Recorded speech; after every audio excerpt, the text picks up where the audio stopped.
welcome to the all-new, all-different #1 comics podcast, where each episode we take a look at a brand new first-issue comic book, break down the story and art, give it a review, and tell you if we think that you should move on to issue number 2.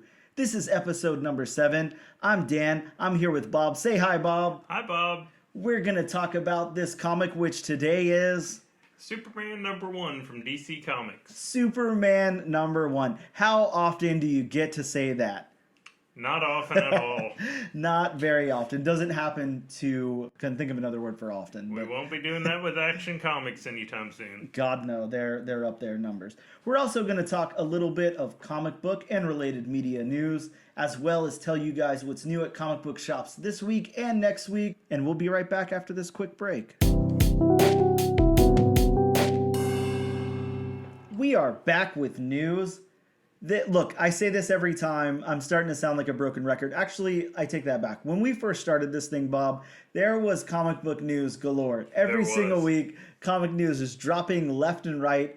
Then James Gunn hit us with that giant DC slate, and since then, it's been so insanely slow. There hasn't been much news out there. I have a couple of things. Nothing earth-shattering, but... I can't believe he actually found stuff. Well, it's very few and far between, but...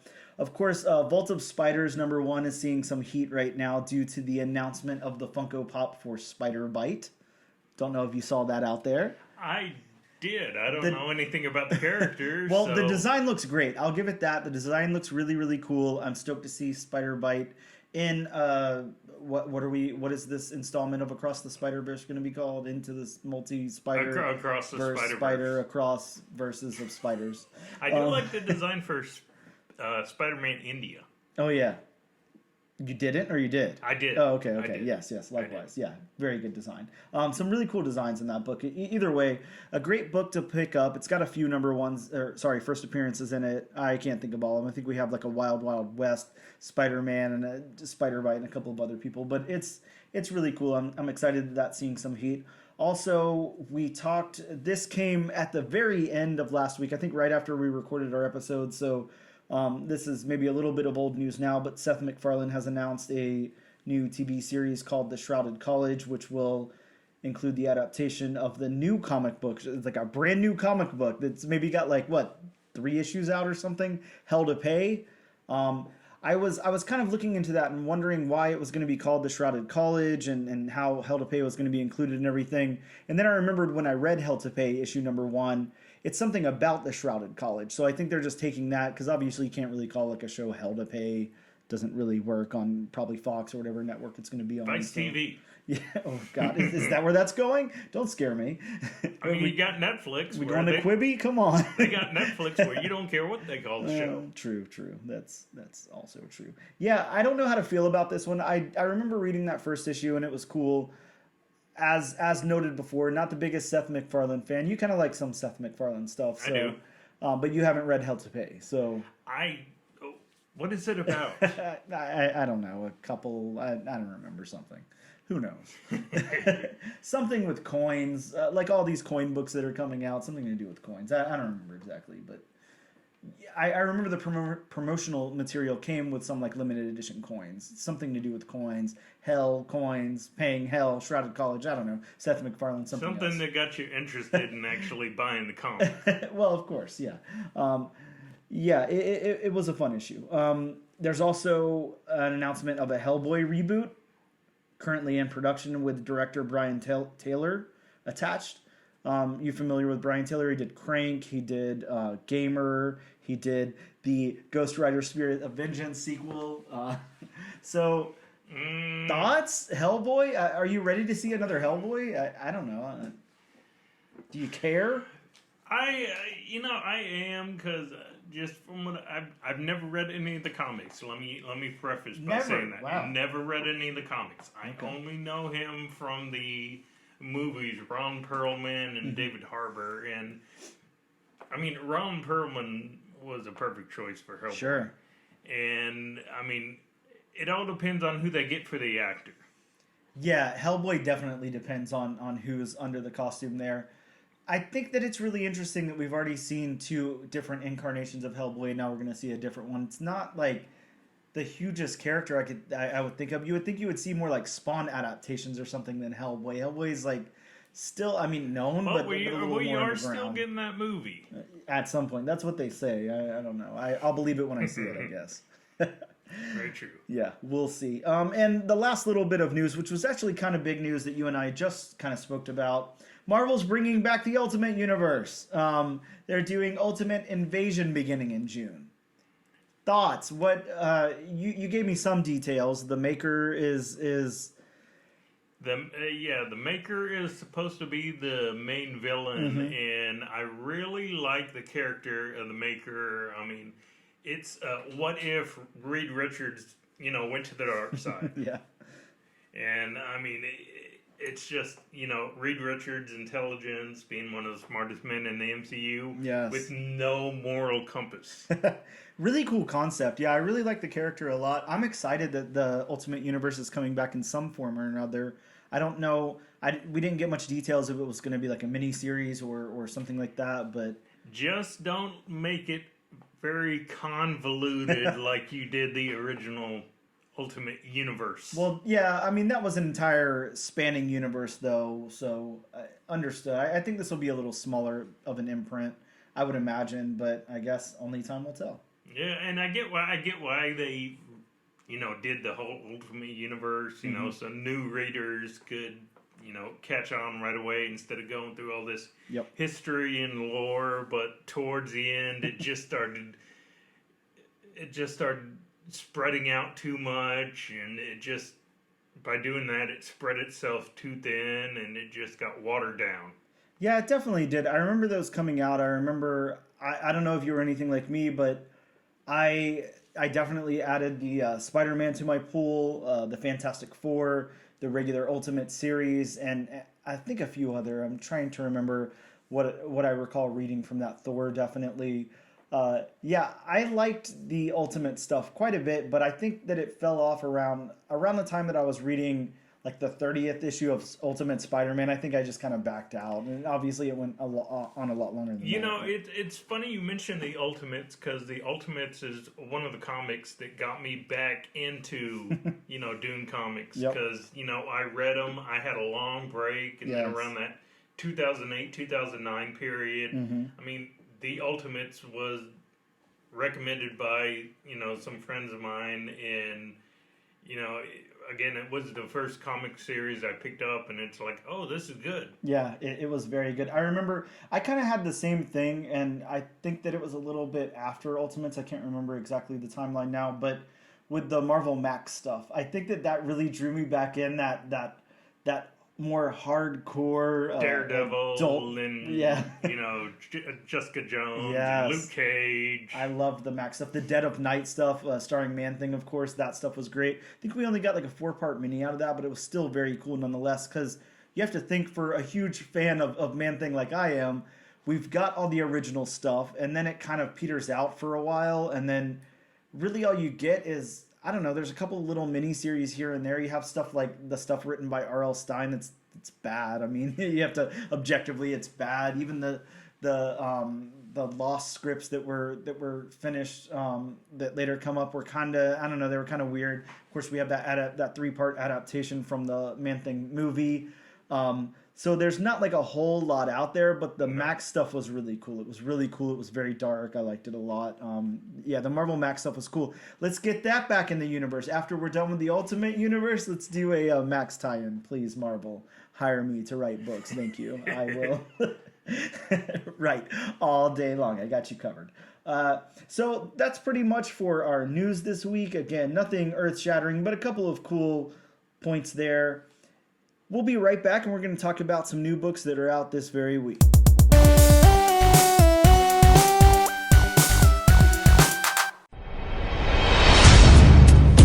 A battle for humanity's future is being waged on American soil right now. The cannabis plant has been used by humans for thousands of years, and yet it is still severely criminalized in much of the world. But the world is changing. Yay! In the U.S., 37 states have legalized cannabis for medical purposes, and 18 have done so for recreational use by adults. In Illinois, legalized cannabis has spurred an explosion of new businesses and products, all bringing in a massive stream of newly created revenue that other states are eager to match. Yet federally, cannabis faces much of the same resistance of the 1900s. How did marijuana get such a bad reputation? Why is it still so federally restricted? How are smoking and vaping different? How many edibles are too many? Which companies are coming out with the best new products? And who benefits from keeping Mary Jane in the dark? These are the types of questions we'll attempt to answer on the Cannabis Man podcast. A thorough look at all things cannabis, from its history to its explosion in states that have legalized it.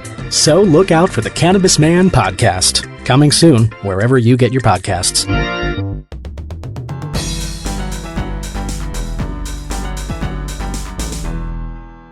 And we are back to talk about some new books that dropped this very week in local comic book shops. New this week from Dark Horse is a new number 1 called Blue Book, and it is a story about true stories of UFO encounters, true stories of UFO encounters. That one sounds very interesting. I can't wait to read that one. Sounds cool. Look, people are talking about UFOs now. They're talking about aliens. The government's not even denying their existence anymore. So, makes for a cool sounding true story comic. Oh, the History Channel is making a killing on all these UFO experts and these UFO and alien ancient theory shows. It was funny because that's all they did before, whenever the government still denied their existence. So now I can't even imagine. Well, now that the government has said, here's some information on it. Interesting stuff. When are you going to bring back the X-Files? Once again. Well, good luck, I guess. I'm sure we'll get like a gritty reboot like 2030 or something, starring like Jaden Hopefully Smith it's or better something. than the Netflix show. Oh God, no! I want it to actually be good. No thanks. From Vault Comics, we've got a new number 1 called God Fell. It's about a world where people live in and on a god who fell from the sky, kind of something like that. Again, sounds interesting. Kind of sounds like a book that recently came out a few years ago that now I'm completely blanking on the name. They only find us when they're dead or something like that. You recall this book? There was like a planet of like godheads or something. I don't know.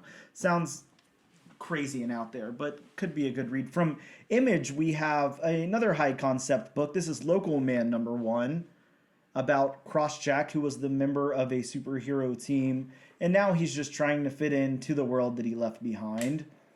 Kind of an interesting concept on that one. From DC Comics, Bob, I know you're excited about Batman One Bad Day Clayface. Did you pick that book up today? No. No, I didn't either. No. But I do want to read it, so I think I'll wait until it hits the dollar Do we bins know and how pick many that one up. bad days they're doing? Oh, God. Everybody's got a bad day with Batman, I guess.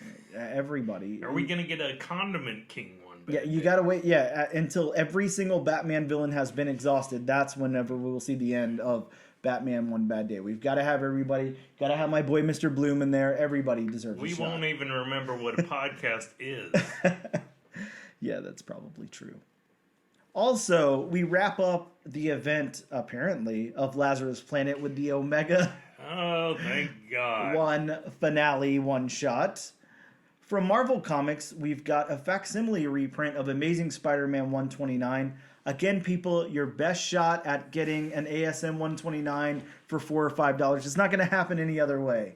Unless you got some money to drop, you might as well pick up this facsimile reprint. Yes. We've got Carnage number 10 with, I don't know, it's like the first appearance of a sword or a dagger or something. Sure, whatever. The Carnage book has been fun. I don't care. Always fun to read. Deadly Neighborhood Spider-Man issue number 5. It's got a first appearance of Crystal Katani, I think is what we agreed we're going to pronounce the name as, but as Dream Spider. So again, you want to pick up all these oddball Spider first appearances. You never have any idea who's going to drop in the Spider-Verse movies. And they're still filming, they're Exactly. still making, as far as I know, across the Spider-Verse. Sure, So, and I mean, there's no way we don't get a part 3. So yeah, oh, exactly. you never know. Dream Spider could be the big one. Pick it up. We've got Immortal X-Men #1, part 3 of the Sins of Sinister. We have Punisher War Journal Base 1, which I guess has the origin of Punisher's War Journal. And then one book that is kind of partial to me. I don't know if you read Specs from Boom Studios. I had checked out the previous 3 issues, and I actually really like it a lot. The final issue dropped today, Specs issue #4. I'm excited to read that conclusion and see where that book ended up. A fun book, kind of Twilight Zone-y. I don't know. It's fun. I like it. We'll be right back with our review of Superman #1.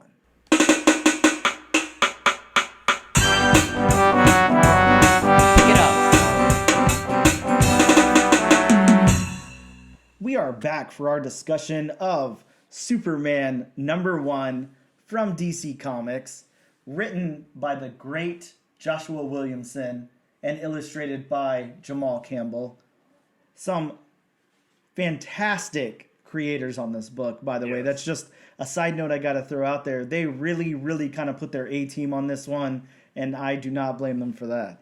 And if you're a completionist, you're going to be spending a lot of money to get the variants, because there are a ton of variants. Oh, there's a lot for this one. I even saw somewhere, I didn't see with my own eyes, but I heard that there was a one per store or something, thank you variant that also came out or something. It wasn't a one per store. It was like you had to be included in a Q&A with Joshua Williamson like prior to the issue coming out or something like that. Sounds cool. I'll never get my hands on one, but that's okay. I've got my regular A cover here, and I'm very happy with it. Some great Jamal Campbell art on the cover of this, starring all of the characters in the book, or most of the characters in the book. So I'm excited about that. We're going to get into the synopsis really quick. This is from DC's own site. It's the dawn of DC! Superman has returned to Metropolis, and his greatest enemy, Lex Luthor, is finally behind bars. The future of the Superman family has never been brighter. As Clark Kent settles back into his life, iconic and new enemies erupt from the shadows to strike down the Man of Steel. But waiting in the wings to back up Big Blue is Supercorp? What secret project has Lex given to Superman? A hero is only as good as their villains will be put to the test in this brand new, oversized #1, featuring comics' greatest superhero by DC Comics architect Joshua Williamson and award-winning superstar artist Jamal Campbell. And like I said, they are not lying about these creators here. These guys are like top-notch. They are awesome. It's hard to it's funny because it's hard to even narrow down any way to really talk about the creators. I mean, if you want to go off their projects, books that they have done, we'd be sitting here for hours. If I really needed to fill time, I guess I could just name every title that Joshua Williamson has worked on in recent memory. He's worked on a lot. A lot, especially for DC. I will go into a synopsis here of from tvtropes.org that says Joshua Williamson is a comic book writer known primarily for his work at Image and DC. Williamson became known for the murder mystery series Nailbiter, which followed a town that was infamous for creating a large number of serial killers. Bob, did you read Nailbiter at all? I did not, honestly. Damn, Nailbiter's a good series. Honestly, until you mentioned it right now, I actually had never heard of it. Wow, yeah, Nailbiter is a great series. I actually found, when I was digging through dollar bins of all places, at a comic shop that closed down a few years ago, I found a couple of copies of issue #1 signed with a COA from Joshua Williamson. So I've got those in my back catalog, which is super awesome. Send it to CBCS. I might as well. Okay, so he would also launch the fantasy series Birthright, which took the Chosen One kid hero trapped in another world concept and made it darker and edgier. He worked at Marvel for a little bit, but he got his big break when he began working at DC. He's a big fan of The Flash, and he was the main writer on The Flash for almost 3 years, surpassing the length of the DC rebranding itself. During that time, he was also positioned as one of the main architects of the DCU alongside Scott Snyder and Brian Michael Bendis as Jeff Johns' own role that was consistently overridden and diminished by notorious editor-in-chief Dan Didano. Oh, that's I like the way they write that. That's nice. With the advent of DC Infinite Frontier, William began the Infinite Frontier saga, a storyline that tackles the various reboots of the DCU directly. He also began simultaneously writing for a smaller scale series such as Robin and Deathstroke Inc., before being put into the main Batman series as the main writer. Again, Joshua Williamson worked on 1.5 billion things. Batman, Superman, Birthright, Dark Crisis on Infinite Earths, Deathstroke Inc., Flash, Green Arrow, The Illuminati, Justice League Incarnate, Nailbiter, Robin, Shadow War, and now Superman. Nothing to shake a stick at all. Well, just based on that synopsis, if you named everything he worked on, we'd be here for a while. Yeah, a long while. Again, if we ever need to fill time, that's all we got to do. Just go into Joshua Williamson back catalog and keep him going. Jamal Campbell is the illustrator on this book, and from Jamal Campbell's League of Comic Geeks site, there's not much written about him other than Jamal Campbell is a Canadian comic book artist. Is really all it says. Of course, Jamal Campbell, awesome artist. He's worked on Power Rangers and Nightwing, to name a couple of things that he's done. And those interiors for Nightwing, the current Nightwing series, as well as Power Rangers, the Boom Studios stuff from like 2016 to just a couple of years ago. Jamal Campbell, outstanding artist. Really, really top notch.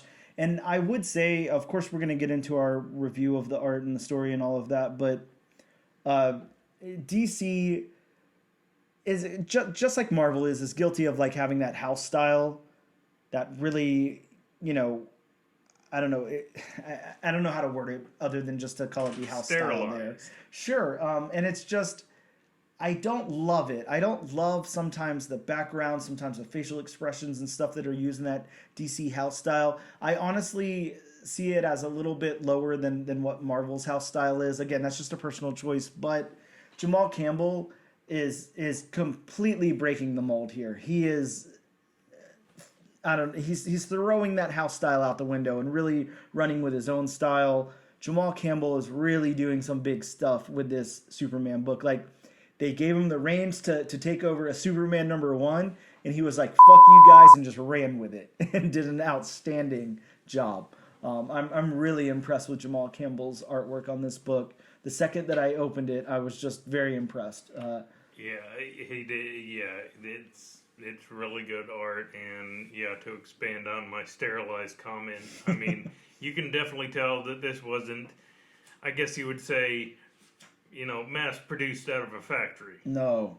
Yeah, this is done with great care and some great talent behind it. So, with all that being said, I'm going to get into the breakdown of this book really quick, and then we're going to talk about it some. So, the book opens up with a flashback to Clark as a young boy in Ma and Pa Kent's farmhouse, listening to some loud Pete Ross music. Then we get a full-page spread of heroic Superman. I don't really have much detail on what's going on in that full-page spread. It looks like Supes is shielding a couple from like a missile or something. I'm not sure exactly what's going on, but he's being very heroic in usual Superman fashion. From there, we get a few panels of a battle with Livewire, who's attacking the city because, of all things, her podcast, Shock Talk, has been pulled from streaming. Bob, this is now the second week in a row that there's a podcast going on in the book. So would this be our version of breaking the fourth wall, Yeah. where we're talking about them, what we're talking about on a podcast, about the villain being mad because her podcast got canceled? I guess there's only one way to find out. Look, Bob, if we get canceled and you turn into a supervillain, then we'll know why. I can only hope not. My podcast? Exactly. I was just trying to review some comics, man. Come on. Yeah, but super meta, super cool. But yes, Livewire is attacking the city. She was provoked because her podcast Shuck Talk was pulled from streaming. Then next up, we see Lex Luthor in jail. And Lex Luthor is being treated like any other criminal in jail, which is odd to see, of course. We flash over to the Daily Planet, and Jimmy Olsen is telling Clark about his new girlfriend. And then we see Lois Lane as editor-in-chief at the Daily Planet, and man, she is a hard ass. I just have to interject before we go any further in this review. Please. I just have to talk about the fact that I didn't know he was, but apparently Superman is a justice of the peace. Because after saving this couple who is apparently engaged and about to get married, there is a splash page where it shows a bunch of Polaroid pictures, yes, those still exist, of Superman at the wedding, you know, letting somebody win at, you know, a test of strength, and, you know, lifting up the couple, and, of course, you know, lifting up the car, a la Action Comics #1 style. Sure. You got to get that homage in there. Then there's one where he's marrying the couple, so, yeah, apparently Superman is a justice of the peace. I mean, look, it's 2023. What is Superman not at this point? This is true, but he just came back from the dead, Well, so... sure. So, again, we see Lois Lane as editor-in-chief, and she is hardcore. She's taking this job seriously, and who can blame her? We get a romantic rooftop scene with Clark and Lois, and from there we're seeing... Sorry, this is kind of an unwritten side note that I have. Of course, Superman is trying to block out something. He's listening to loud music. He's being very un-Superman-like. That's not something you normally see. And of course, we keep hearing this voice. So could it be that Superman is trying to drown out that voice? I don't know. I guess so. That's the conclusion I'm going to come up with. And he's interrupted by LexCorp being turned over to Superman from Mercy, who has changed the name to Supercorp. And Mercy Graves explains the details to Superman, and he's having none of this. He declines, and then next up he's shown this cute cartoon that is very... I don't know, how would you explain this? It's very Mr. DNA or whatever from Jurassic Park. What's that guy called? Is it Mr. DNA? Mr. DNA. Yeah. At first, you know, this being a Superman comic, at first I was expecting Mr. and correct me on the name, Mr. Mixel's. How do you say his name? I don't know. I know who you're talking about. But yeah, the cartoon does look like him or Batmite. Yeah. Of course, it can't be Batmite because, you know, Superman comic. Yeah, not in a Superman book. But we got the cutesy little Superman, and that cartoon is explaining what the details are, and the cartoon is explaining how this will be good for the citizens of Metropolis and everything. And as Soup sees that everything has been rebranded in LexCorp with Superman's logo, Mercy then shows Superman a hologram of his father, Jor-El, and Superman gets pretty pissed at that point, and he goes to find Lex Luthor. As he flies, he's interrupted by Parasite attacking a school bus, and Superman kind of knocks him out of the way there, and then Superman encounters these creatures. Apparently, Parasite has new powers now, where he can make, you know, multiples of himself. Yeah, because there's a whole bunch of Parasite, and they're hungry, and they're kind of off in the shadows there, but they look kind of cute, Bob. I gotta say, I'm not really scared of them. They look cute, and they're not hungry. really until they attach themselves to you and start draining your energy. Well, then I mean, I get it. Cute. They're gonna steal Superman's powers and everything, but doesn't he just kind of want to like feed them or something? We could have brought some cookies or whatever. They just look at their eyes. They're just kind of cute. I don't think they're hungry for that. I mean, that may work. You never know till you try it, I guess. True. From there, we're shown Lex kind of giving his explanation of why Superman has to has to come to this conclusion and how he's going to now fight his villains. And then, Bob, I would love it if you would reveal this final page for the listeners. I'm not exactly sure what's going on in this final page. I'm really not. I mean, it just shows, Superman lying on an operating table. You have, jars with what I'm assuming are supposed to be Superman's eyeballs and, a couple of his organs, his hands, probably his heart. But then you wonder to yourself, wait a minute. Superman has indestructible skin. How could they, do all that stuff? And it kind of makes you wonder: is it a robot or is it really Superman? That's what I was wondering too. I'm not exactly sure, and I'm gonna feel dumb because, look, I've read plenty of Superman comics in my day, but it has been a while. I'm not super current. I haven't been reading action either, so maybe there's something I'm missing here. This is cool. This is a creepy final page. It's got Superman with, it looks like his arms ripped off, and there's some kind of creature hovering over him, working on him to some extent. So are they Frankensteining a new Superman and building one? Are they tearing this Superman apart? I'm not too sure what's going on here. I don't exactly know, but I really like the way it looks. It ends on this creepy cliffhanger, and it looks super cool. And in the final panel underneath this, it just has Lex's word balloon that Superman is facing his enemies.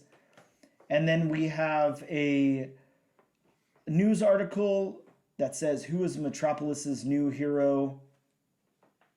And then we have a picture of Metropolis's new quote-unquote hero, whoever that is. I do have to say, I do enjoy the... about the final page and a half after this, to be continued, but first, where it, just talks about coming in Superman, and then, it starts, getting grainy, like somebody's hacking the feed. It's like I do like that. Looking art. Yeah, it looks cool. I do like that, and it does seem, going from the last page, that, Brainiac is gonna cause some stuff. Yeah, so this is cool. This is a great kind of wrap up here in this issue. I really like the way they did the cliffhanger. It's nice. I'm pretty stoked on this, to tell you the truth. Of course, we're gonna get into our review. We just wanted to, or our discussion. We just kind of wanted to go over the beats of the book. But Bob, let's go ahead and break it down. Let's talk about these story beats. How did you feel this thing flowed with the beats of the story here? I am gonna separate the way that we originally intended to do it, with the story beats, the narrative, the dialogue, and the world building, because I think this has a little bit of everything in it, so I think we can do that. But as far as the story beats, what were your thoughts on them? To me, the story beats just flowed freely. It went from A to B to C, boom, boom, boom. So, it's not like there was a lot of exposition to slow it down or anything like that. So, it just freely flowed. So I was, I like the story beats. I thought they did a good job on that. Yeah, I like them a lot too. It has real good vibes for a first issue to bring in new readers and everything, people who aren't too familiar with what's going on. Of course, we would think most people would be pretty familiar with Superman, but say you're a brand new comic book reader or collector or whatever, and you're picking up this book and this is your first Superman book, this is a great introduction. It doesn't spend too much time on any of the characters here or any backstories, which is fine. I don't think it really needs to. But not by this point in time. Yeah, but it does. It flows well. I would say my only critique of that was, since I did read the book twice, I think on my first reading of the book, I was a little confused with the dialogue that was kind of being,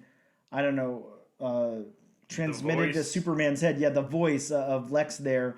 I wasn't really sure what they were going for there. If it was just like an internal monologue Superman was having, and of course it's not really. But I think that could have stood to be, defined a little bit better. But other than that, I don't really have any complaints. The beats really worked here. And again, the way that they introduce these characters that have been introduced so long ago, and it's so ingrained in everybody who reads comic books. We all know who Jimmy Olsen is. We all know all of these people, Lex Luthor, whatever. But the way that they introduce them here, it works. even if you don't know that Jimmy Olsen is Superman's pal and all that, you get enough of the feeling from that without them saying it, without them really going into it. You don't have to spend too much time on who Lois Lane is to Superman to get the feel here. And of course, kind of the same thing with Lex Luthor. And then bringing in some of the villains like Parasite and Livewire. We don't need all of that exposition. They did a good job at just kind of throwing them in, the little bit of dialogue that they work through, and then it works for us. So the only character, sorry to cut you off, no, but please. the only character I'm not familiar with, and this could just be, like you, it's been a long while since I've read a Superman Sure. comic. I'm not familiar with the character, the new chief of Metropolis. Mm-hmm. Yeah, likewise. The very dapper guy in the vest with the, awesome mutton chops. Yeah, I would assume if we were reading action, there's probably something in there with him. Probably.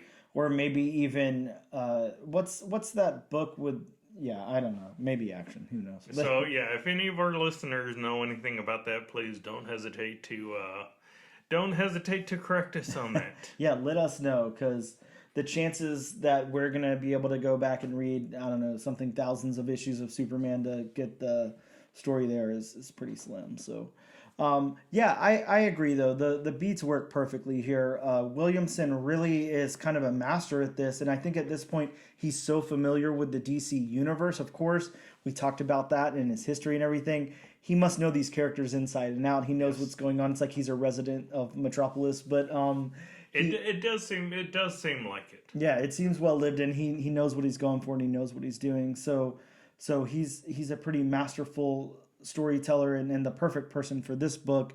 Let's talk about the narrative some. The narrative of this issue. Again, I wanted to separate it from the beats this time just because I feel like there is a little bit of a distinction there. Mm-hmm. But the narrative of this story, the way that the story is narrated through kind of the actions and artwork of what's going on around them and everything. Do you have any thoughts on that?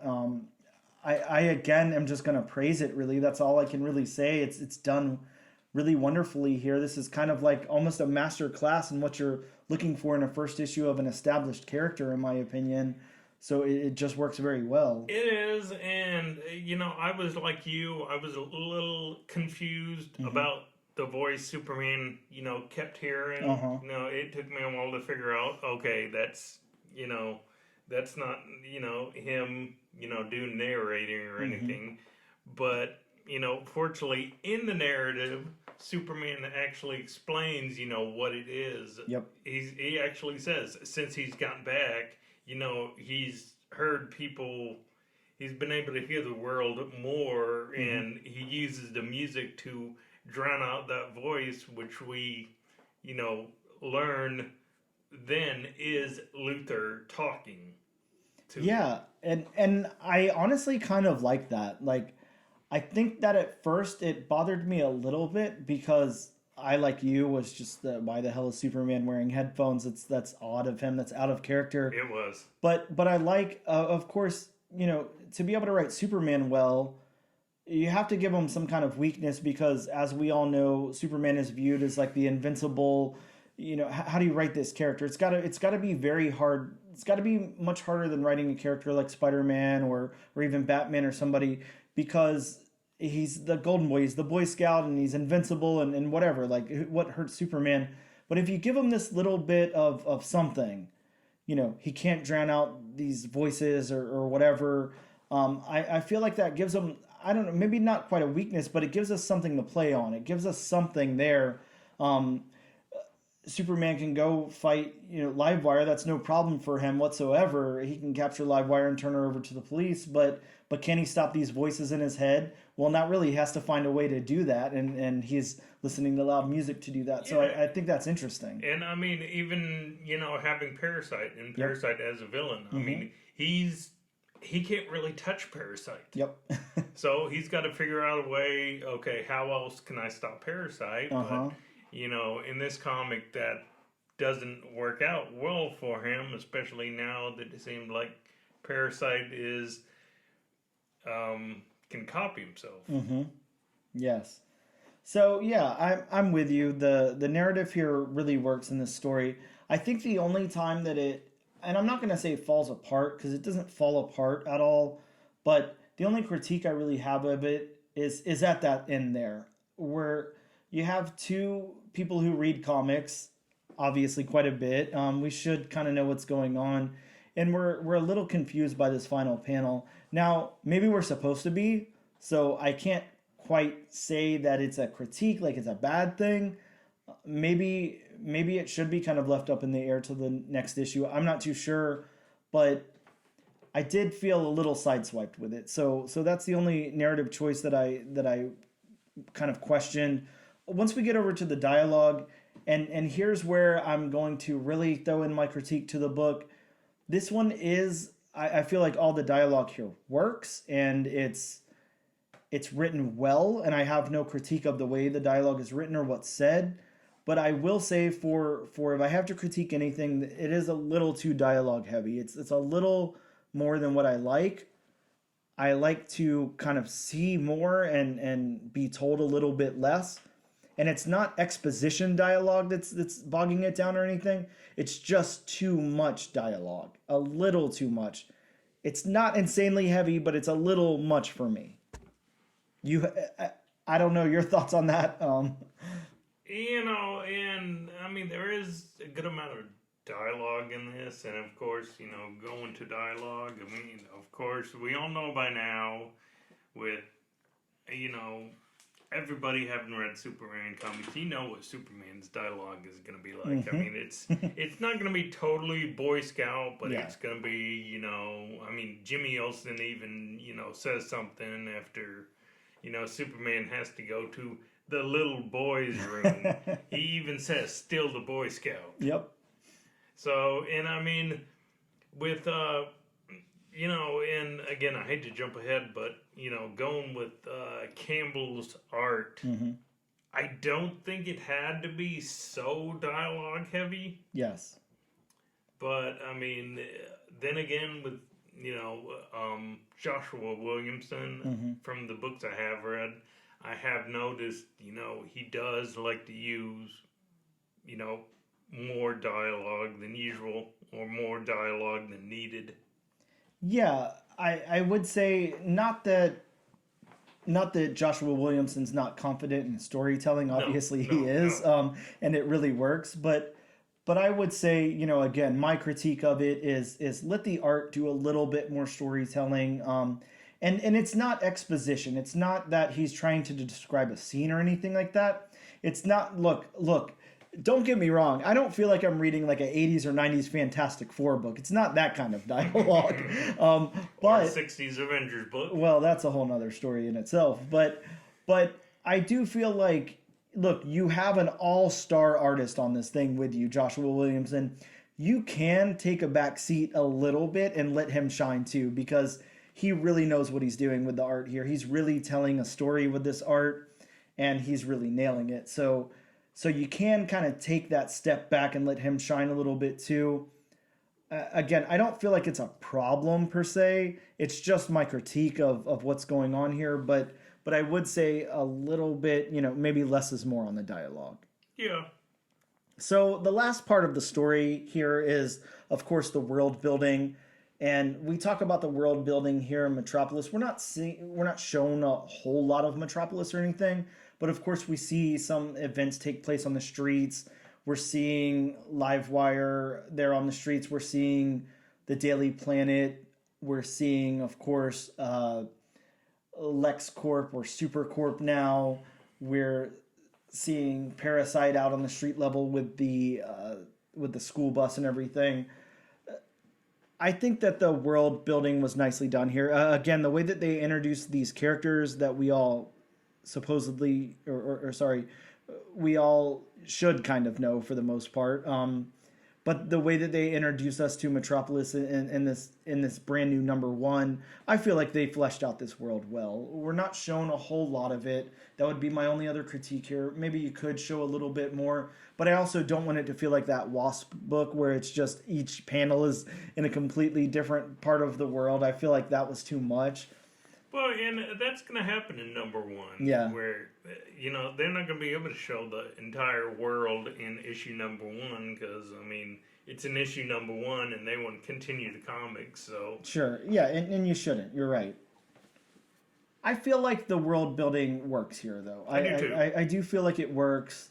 I feel like everything that we're shown works well, even to some of the scenes with Lex Luthor in the prison, where he's in the cafeteria getting his food and everything. I think I said it at the head of this when we started this discussion of it. The world actually feels pretty lived in. Like, I feel like I'm a spectator here in Metropolis, and I feel like it's lived in and it's not a set or whatever, and it works well. So yeah, props to them. They really achieved something here with the story. Now I want to get into the art, and that is a whole nother story. We're going to critique this on its own on the art here. As far as the characters, Bob, I'm going to let you go ahead and lead so I don't take the lead on everything. How did you feel about the characters here? How'd you feel about Clark and Superman and, of course, Lois, Jimmy, all of them, Lex Luthor? Everybody by now knows what, the characters look like Yes. and what they're supposed to look like. And, Campbell does a really good job, making the characters how they're supposed to look like. Of course, Clark Kent, is Superman, but just, with glasses. So, And he's got a hat in this issue. So. And the hat, and headphones. Sure. You got the engaged couple who are about to get married. They're not drawn as just like background characters that you can't figure out what is going on, which happens with a lot of background stuff where people just gloss over it. You see LexCorp changing into SuperCorp, Yep. With the big Superman logo, because branding is key. And going back to the new chief, again, I love his design. Yeah, he looks cool. I like those chops as well. Oh my god. He reminds me of a character from, like, I can't think of what it is, but there's a Disney movie that has, like, some steampunk aspect to it. Can't remember exactly what it is. Maybe it's the Atlantis one or something like that. I think I know what you're talking He's about. reminding me of a character out of whatever Disney movie that is, from here at least. Well, me being a big sports fan, the chief seems like he would be a pitcher from the 1800s. With that facial hair and the vest. Yeah. I'm assuming that's his car in the background. Yeah, that is his car cool definitely car. matches up with the look of the character. Yeah, So- I agree. There's some really cool character designs here. I think, in my personal opinion, what Jamal Campbell really shines on in this issue are the villains. I really, really like the way that Livewire looks, his depiction of her, and then Parasite looks so cool, and like it just has this different look to Parasite, so clean and nice looking. And then, like I said, and towards the end of the Parasite story there, they're just so cute, like all the little parasites in the background. I want one as like a plush doll or something, but they look fun. They're unassuming. Exactly. But he does great. He does great with all the characters. Jimmy Olsen looks great. Lois Lane looks fabulous. I think that you're drawing Superman. Of course, Superman has the classic all-American look and then the barrel chest and everything. He's got all of that. But I really like the secondary characters here a lot. I think he did a fabulous job on them. And again, I've said it probably 20 times already in this podcast, Jamal Campbell just really, really knows what he's doing. He really is an outstanding comic book artist and just wonderful. You even get in one panel the old school, like just circle of lines, like like an older character saying a curse word. Yeah. So I like that. That's just a great detail right there. Yeah, that was fun. Let's talk about the locations. We talked a little bit about the locations in the story when we were talking about world building, so let's talk about them art-wise here. Of course, we have the street-level locations. We have the Daily Planet. We have just the different scenes throughout Metropolis, all these great skylines and everything. We have of course, the top of the Daily Planet there, which looks fabulous. Oh, yes. the Lex slash Soup Corp, all of these things. So let's talk about the locations. How do you feel? I want to harken back to the very beginning of this book, the first couple of panels where we're shown Ma and Pa's farm, and it's like dusk, and it's just got that great light shining through, or dawn, or whatever it looks. It looks like maybe the sun is going down. I'm not sure, but it looks amazing. I really like the way that this looks. It looks so realistic but artistic at the same time. The way that he depicted this first page really kind of blows my mind. I like it a lot. I love the colors here. It's so warm and just it looks nice. So I really, really am enjoying the locations in this. Every location that Campbell put down just looks great to me. Bob, you got any thoughts, anything you want to say about the locations? You know, just to add on that, I mean, like the Kent farm, you know, you can see you can make out the silo, you can see the windmill. I mean, like the top of the Daily Planet, you can see each pane of glass in the window. Yeah, there was nothing lazy in this artwork at all. Gold flaking color of the sides, so I mean, everything is just done in great detail. Yeah, he definitely pulled no punches here. He worked very hard on this. Again, we're looking at the farm here, the Kent farm, and those, I'm not sure what they are, those wheat blades or whatever. I don't know, just poking up in front. There doesn't need to be that much detail there, and there is. And it doesn't look overly done either. It just looks wonderful with the fence there in the foreground and the farm in the background and everything. Just looks really amazing. I'm really, really, really stoked on this art. Jamal Campbell. He does some wonderful detailing. He is a great artist. Let's talk about backgrounds. Kind of goes along with the locations that we just talked about, but let's talk about backgrounds and something like, you have it open to a splash page right now. We have, of course, automatopoeia and action shots and electricity and everything flowing everywhere.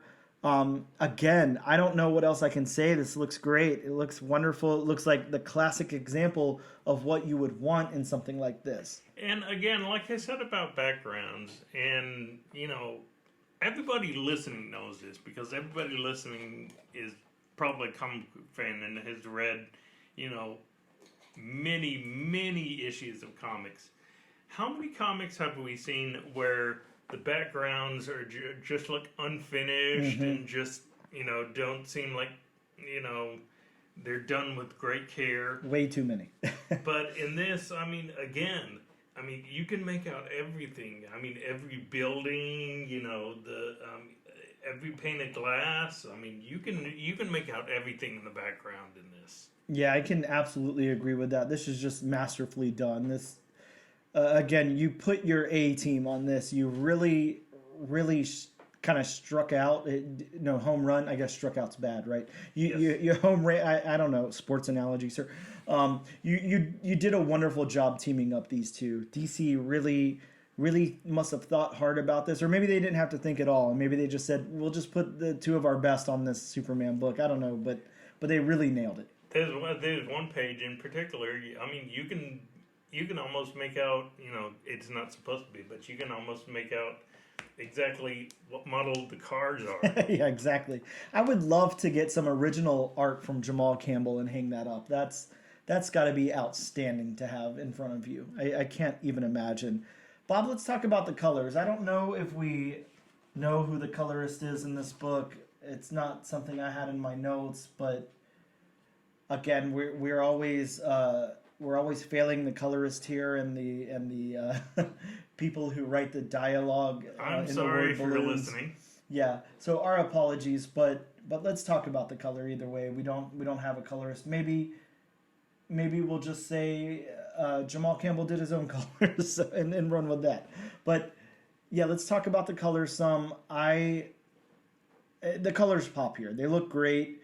They also have a very modern feel to them, which I think is hard for a Superman book. I think that it's hard because you're so ingrained in that 50s, 60s kind of Technicolor like pop thing, that pop art color that can come along with Superman, especially whenever you want to introduce somebody to Superman in a issue number 1. But this again feels like those colors exist, and they're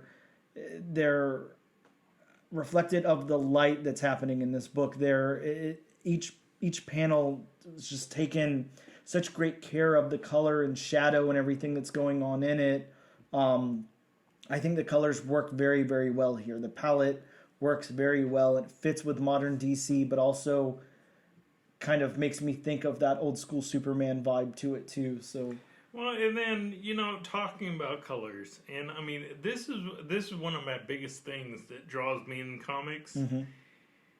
If you have somebody who can get the colors of either dusk or dawn just right. Exactly. And they do here. Oh, they do. They do. I mean, and dusk and dawn, and being this as a flashback, you can tell. I mean, you can tell because you have more of those that grainy finish on the colors. I don't know if you call it sepia or whatnot. Yeah, sepia sounds nice. But I mean, it's grainy, a grainier look without being, too grainy, if that makes any sense. Yes, definitely. It's grainy, but it still has this nice, smooth texture to it. Yes. It still just works really, really well. I don't know. I struggle to find any way to critique this art at all. It's very hard for me. I really struggled to find any way to critique the story, as you could tell, but I found a couple of things, but the art here is just, I can't. There's nothing for me to say. It's just so, every aspect of it is so nicely done. I'm really impressed with it.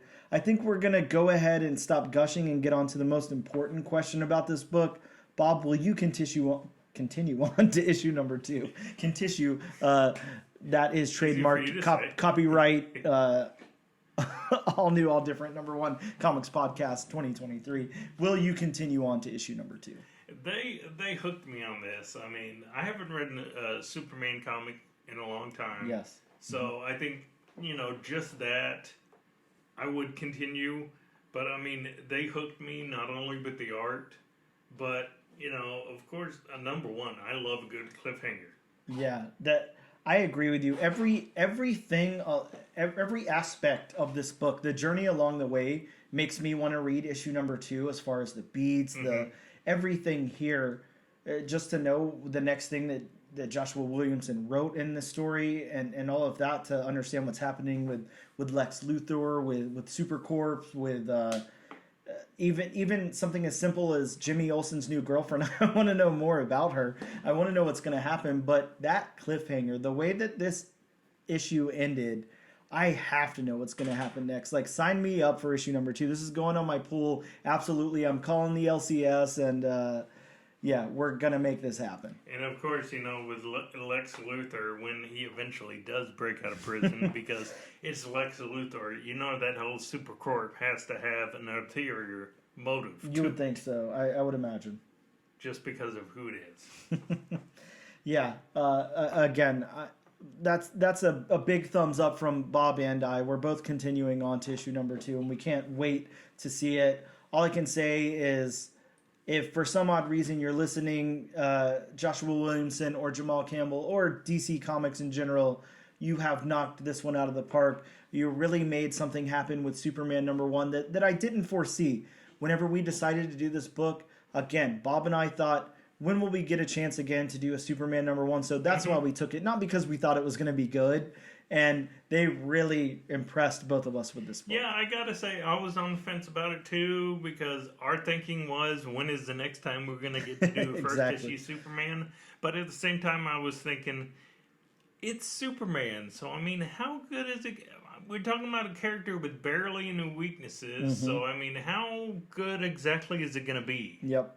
And they, I don't know, I can't say they achieved the impossible, because, as we've said, it's possible to make a good a good Superman story. It's very tough. Of course, look, you have the, what is it called? Now I can't think of the name. Is it Superman the Atomic Age? Is that the name of the current book that Mike Allred's illustrating over at DC? I think it's something like that. But that book's really good too. Of course, you have stuff like All-Star Superman, really good. There's a lot of good Superman stories out there, but to be honest with you, out of every single issue I've read of Superman, and I'm talking single issues here, this is probably the best that I can think of in all memory. So awesome job on this one. I think this is probably going to be our highest rated book yet. That I can think of. Of course, we're not measuring these in any tangible way other than saying, will we continue on to issue number 2? But just judging by our reactions here, I think this is probably in the top tier of books that we have discussed so far. So with that being said, we appreciate you guys checking out our discussion of it, and we'll be right back. We are back with the all new, all different number 1 comics podcast. Bob's going to go over some books that are coming out next week in your local comic book shops, virtually and physically. And if you don't know by now, this is a great opportunity to hear about some books that you may not have been on your radar or maybe you weren't interested in before, that you can go ahead and get a hold of your local comic book shop. Make sure that they reserve you a copy, add it to your pool so that way you do not miss out.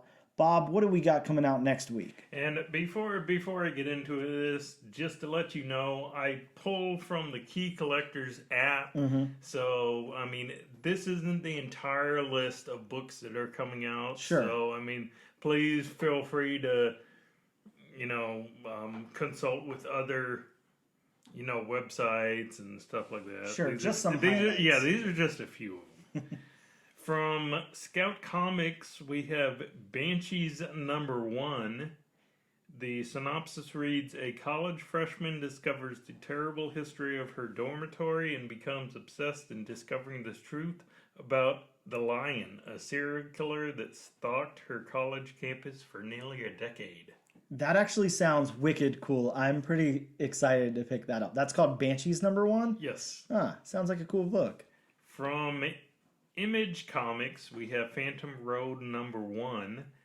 The synopsis reads, a car wreck reveals a strange artifact that sends 2 truckers into a surreal world where they are pursued by strange and impossible monsters.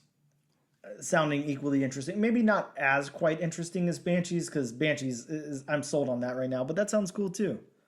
From AWA Upshot, that's a mouthful. Artist and Writers something association? I don't know. Yeah. We have Red Zone number 1. Mm-hmm. An American professor is tasked by the government for a secret international mission back to Russia where his long-buried secrets are revealed, forcing him to fight his way out of the country utilizing a particular set of skills. They're brave right now doing a book about Russia. I'll give them that. They're very brave, and it sounds like Taken 4, mm-hmm. if anybody remembers that series of movies. We have from Dark Horse Comics, Star Wars The High Republic Adventures Jedi Quest number 1, which has a couple of first appearances. A legendary Jedi named Barnabas Vim, and a Padawan named Bly. Always a great idea to pick up those Star Wars first appearances. Yes. You really can't go wrong. Also from Dark Horse Comics, we have Skull and Bones, Savage Storm number 1. It's a 3-issue limited series based on the Ubisoft video game. Please correct me if it's Ubisoft or Ubisoft. I would go Ubisoft, but I also don't know how to read. So. And I've never heard of that particular video game either. From DC Comics, we have Detective Comics number 1069. We'll never be doing a review of that comic. No, I don't think so. Unless they get a new number 1. Yes. From Marvel Comics, we have X-Force number 38, where it's the first appearance of the Omni-Mutant, a Frankenstein-like creature comprised of X-Men characters. That sounds amazing. I can't lie. I'm excited about that. And just looking at the, cover art, it looks like there's part of Deadpool's torso, with Beast's leg, with Cable's arm, with Wolverine's arm. So, yeah, it looks very crazy. Also from Marvel Comics, we have Murder World Game Over #1, which is the final issue of the Murder World crossover, which I have not read. The conclusion. Oh, it's been fun, Bob. I can't believe you haven't read it. Again, from Marvel Comics, we have Spider-Man Unforgiven #1, a one-shot crossover with X-Men Unforgiven and Captain America Unforgiven in a vampire story trilogy. Ooh. Hey, sign me up. Any vampire stuff going on at Marvel, I'm there for. And this sounds very interesting to me. Again, from Marvel Comics, I Am Iron Man #1. Standalone stories with each issue that explore a different era of Iron Man. Huh. It sounds like a very interesting premise, just going from, the beginning Iron Man to, I guess, the 70s Iron Man, the 80s Iron Man, 90s Iron Man, 2000s, 2010s. From Scout Comics, we have Junction Jones #1.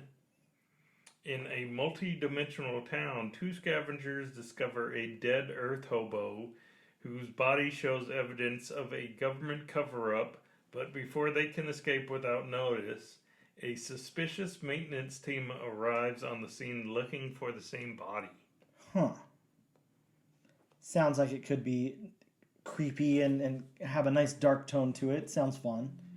From Scout Comics, we have Dead Fellows #1, which... rescued from suicide by a benevolent spirit, a man sets out to bond with this ghost at all cost, but he quickly learns he doesn't understand the paranormal or their intentions. Very interesting.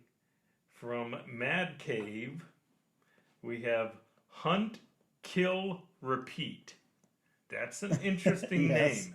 A decade after the Greek gods invaded Earth and enslaved humanity, the goddess Artemis seeks revenge against her father Zeus, whose ideology she defied and was punished by being stripped of everything she ever loved. So it deals. That's a little intense. It deals with mythology. Could be interesting. Yes. From Dynamite Comics, we have Barbarella, The Sinner Cannot Hold #1. Barbarella embarks on a desperate quest to find and convince the hidden guides of the galaxy, the architects that a war with the unnameable will spell the death of every living thing. From Marvel Comics, we have Cosmic Ghost Rider #1, which is the first solo Cosmic Ghost Rider series. Then we also have Spider-Gwen Shadow Clones #1, the first appearance of a Gwen Stacy Dr. Octopus villain. Yes. Sign me up. I'm there. Hey, anything with Spider-Gwen or Ghost Spider or whatever we're calling her now, I'm there for. From DC Comics, we have DC RWBY #1. Ruby, sure. It's like an anime or something. Premiere issue of a 7-issue limited series. Back to Marvel, we have Hallows Eve #1. Man, I'm excited about this one. I don't know if you read that. What was it? ASM 14, where Hallows Eve was introduced. I really love the character so far. She's really cool, and I'm excited she's getting a solo series. Yes. Then from DC Comics, we have Shazam! Fury of the Gods special. Shazamily Matters #1. There's a title. Yeah. Which is a 96-page, very long comic, one-shot anthology of stories written by actors who portray the characters in the Shazam movie, including Zachary Levi.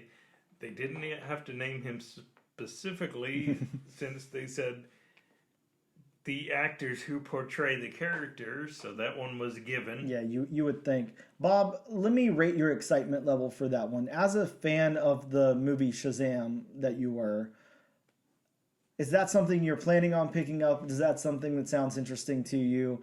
96 pages is quite a lot to digest, and I'm not a fan of Shazam, so I'll definitely be skipping it. But 96 pages is definitely quite a lot to digest.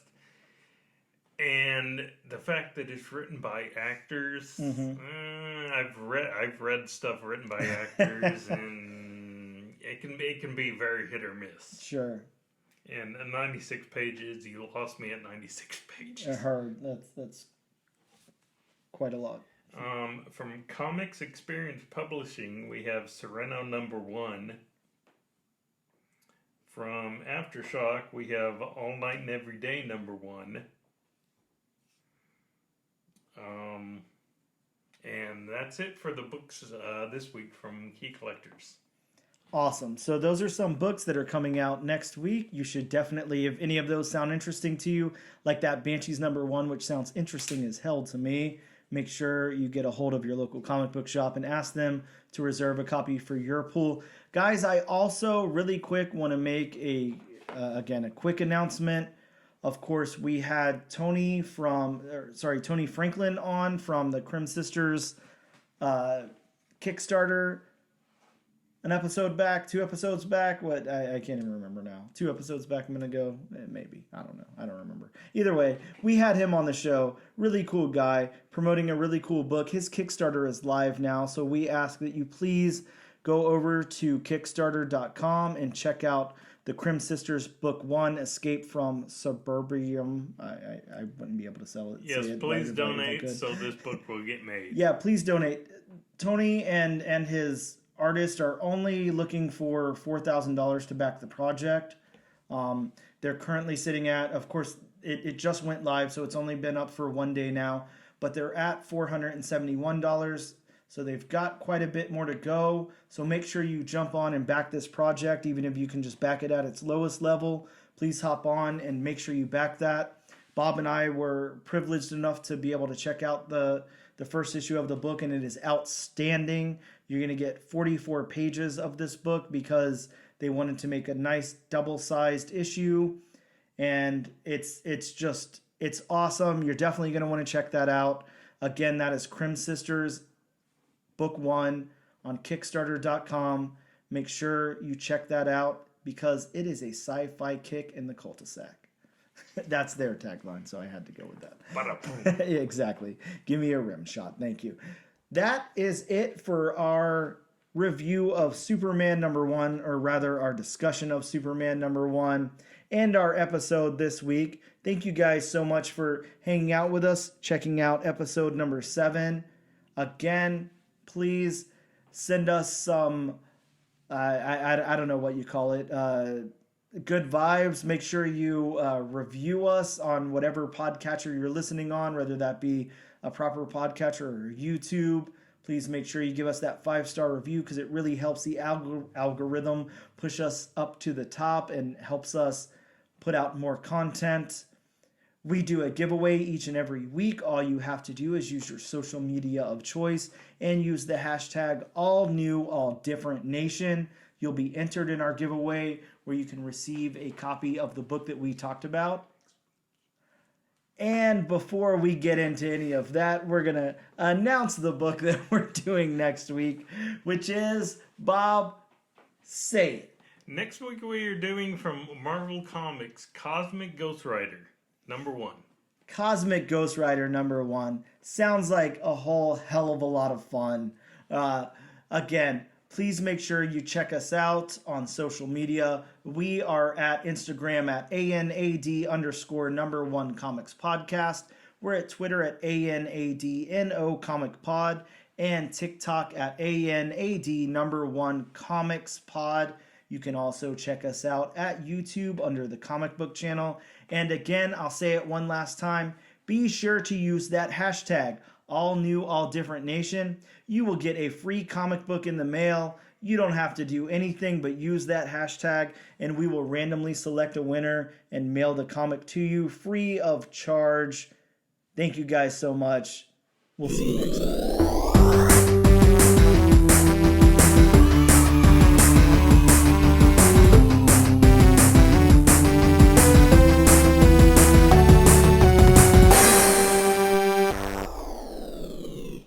I'm not sure what they are. Those wheat blades or whatever. I don't know. Just poking up.